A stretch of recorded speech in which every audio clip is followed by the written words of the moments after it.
اعوذ باللہ من الشیطان الرجیم بسم اللہ الرحمن الرحیم الحمدللہ رب العالمین والصلاة والسلام علی اشرف الانبیاء والمرسلین۔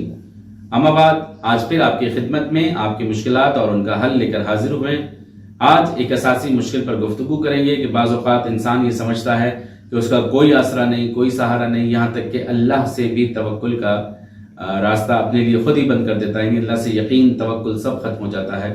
تو روایات میں ملتا ہے کہ جو شخص اسم مبارک المتین کا 366 مرتبہ روزانہ کی بنیاد پر ورد کرے گا تو وہ اہل یقین میں سے ہو جائے گا۔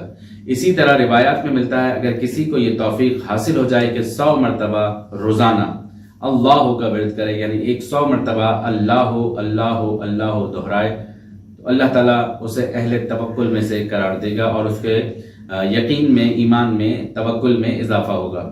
ایک اور روایت میں ملتا ہے کہ جو شخص روزانہ 1000 بار یا اللہ ہوا کا ورد کرے گا وہ اہل یقین میں سے ہو جائے گا۔ میں دہرا رہا ہوں کہ جو شخص روزانہ 1000 مرتبہ یا اللہ ہوا کا ورد کرے گا وہ اہل یقین میں سے ہو جائے گا۔